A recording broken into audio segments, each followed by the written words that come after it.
Nah, video kali ini merupakan sambungan dari video sebelumnya ya guys, di mana pada video part 1 kemarin kita membahas tentang getaran. Nah, di video part 2 kali ini kita akan membahas mengenai gelombang. Apa sih guys yang ada di pikirannya kalian kalau kalian mendengar kata gelombang? Apakah kalian membayangkan gelombang air laut? Atau apakah kalian membayangkan sebuah tsunami?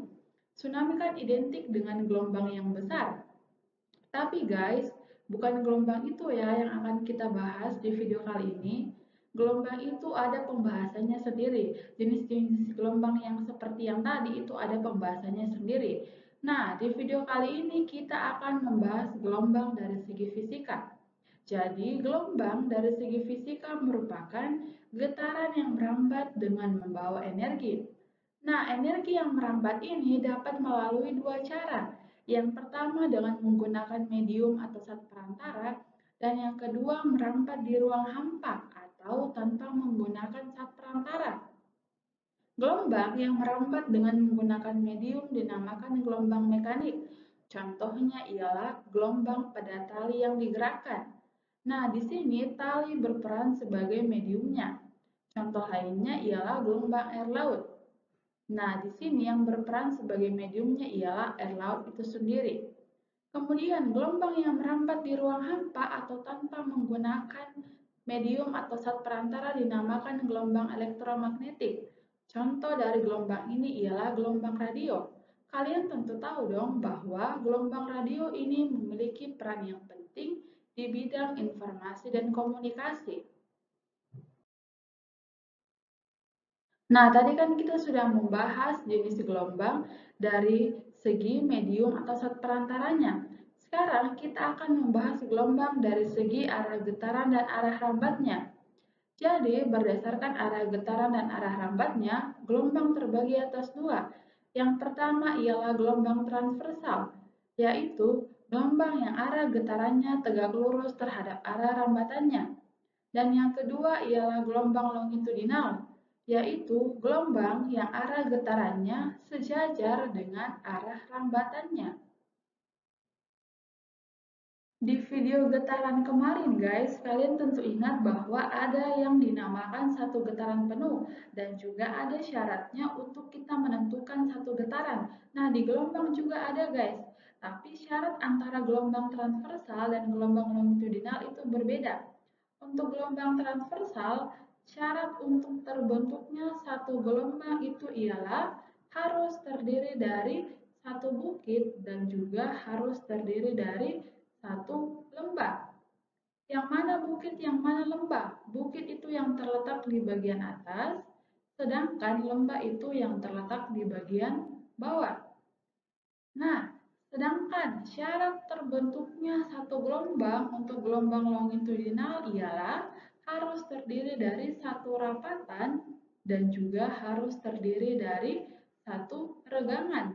Rapatan itu yang jaraknya sangat dekat, sedangkan regangan itu yang jaraknya agak jauh ya guys. Selanjutnya kita masuk di besaran-besaran fisika dalam gelombang. Besaran fisika yang pertama ialah panjang gelombang. Simbolnya seperti huruf Y terbalik, tapi itu dibaca lambda. Lambda merupakan panjang satu gelombang. Rumusnya ialah lambda sama dengan S per N. Besaran yang kedua periode, simbolnya ialah T besar. Periode merupakan waktu yang diperlukan untuk melakukan satu gelombang. Rumusnya ialah T sama dengan T per N. Yang ketiga ialah frekuensi, simbolnya F kecil. Frekuensi merupakan banyak gelombang dalam satu detik. Rumusnya F sama dengan N per T. Dan yang terakhir cepat rambat gelombang atau V, merupakan besarnya jarak yang ditempuh oleh gelombang tiap satuan waktu. Rumusnya ialah V sama dengan S per T, atau V sama dengan lambda per T, atau V sama dengan lambda dikali frekuensi, di mana frekuensi satuannya ialah Hertz, periode satuannya second, waktu juga satuannya second, panjang gelombang dan jarak satuannya meter, serta cepat rambat gelombang satuannya ialah meter per second. Nah, tanpa perlu berlama-lama lagi guys, dan supaya kalian tidak bingung, kita langsung saja masuk ke contoh soal. Nah, di soal kalian diberikan gambar gelombang longitudinal, di mana diketahui S-nya adalah 45 cm dan juga T-nya adalah 5 second. 45 cm ini dari ujung sini sampai ujung sini ya guys. Ingat dalam besaran fisika tadi, S satuannya meter, bukan cm. Kita ubah dulu guys. Centimeter ke meter kita ubah dengan cara bagi 100, maka ini hasilnya ialah 0,45 meter. Oke, kita masuk ke soal bagian A yang dia tanyakan ialah lambda, panjang gelombang. Lambda sama dengan S per N.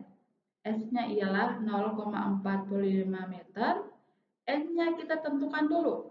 1, 2, 3. 3 berarti 0,45 bagi 3 hasilnya ialah 0,15 meter. Oke, kita masuk ke bagian B. Bagian B yang dia tanyakan ialah periodenya. Berarti T besar. Berarti T besar sama dengan T kecil atau waktu per jumlah gelombang atau banyak gelombang. Waktunya ialah 5 second. Tapi lihat guys, 5 second itu bukan dari ujung sampai ujung, melainkan dia hanya dari sini sampai di sini. Berarti jumlah gelombangnya berbeda dong dengan yang bagian A. Kita hitung ulang. Berarti ini 1, 2. Berarti jumlah gelombangnya ialah 2. 5 bagi 2 ialah 2,5 second. Bagian C, frekuensi F sama dengan 1 per T. Kita pakai hubungan frekuensi sama periode. Jadi 1 per 2,5 ini hasilnya ialah 0,4 Hz atau Hertz. Terakhir, D, cepat rambat gelombang atau V. Kita bisa cari pakai rumus V sama dengan lambda per T. Lambda-mu ialah 0,15 per T-nya ialah 2,5 second. 0,15 per 2,5 hasilnya ialah 0,06 meter per second. Oke, kita masuk ke soal kedua. Sebuah gelombang memiliki frekuensi 300 Hz. Jika cepat rambat gelombang 150 meter per second, tentukan panjang gelombangnya. Berarti yang diketahui ialah frekuensinya 300, kemudian V-nya adalah 150 meter per second. Yang ditanyakan ialah lambdanya. Berarti kita bisa cari pakai rumus V sama dengan lambda dikali F. V-nya ialah 150, lambdanya yang ditanyakan, F-nya adalah 300. Jadi lambda sama dengan 150 per 300, hasilnya ialah 0,5 meter. Kita masuk ke soal kedua. Dalam selang waktu 0,3 second, antara A dan B terbentuk gelombang seperti gambar di bawah. Tentukan cepat rambatnya. Berarti yang diketahui ialah T-nya 0,3 second dan S-nya 3 meter. Yang ditanyakan adalah V-nya. Berarti V sama dengan S per T. S-nya 3 meter, T-nya ialah 0,3 second. Maka ini hasilnya ialah 10 meter per second. Soal terakhir. Suatu gelombang menempuh jarak 120 meter dalam waktu 3 second. Jika frekuensinya 100 Hz, berapa panjang gelombangnya? Berarti yang diketahui di soal ialah S-nya 120 meter, T-nya ialah 3 second. Terus F-nya juga adalah 100 Hz atau Hertz. Yang ditanyakan ialah lambdanya. Berapa? Kita bisa cari pakai rumus. V sama dengan lambda dikali F. Nah, F-nya kan sudah ada. Cuman V-nya belum ada. Dalam matematika dasar, tidak boleh ada dua sisi yang tidak diketahui. Harus hanya salah satu. Berarti kita bisa cari dulu V-nya menggunakan rumus S per T. S-nya ialah 120 meter per T-nya 3 second. Maka ini hasilnya ialah 40 meter per second. Lalu kita kasih masuk ke rumus di samping. V-nya 40, lambdanya yang ditanya, F-nya 100. Jadi lambda sama dengan 40 per 100. Maka ini hasilnya ialah 0,4 meter. Oke, sekian dulu materi tentang gelombang ya guys. See you guys.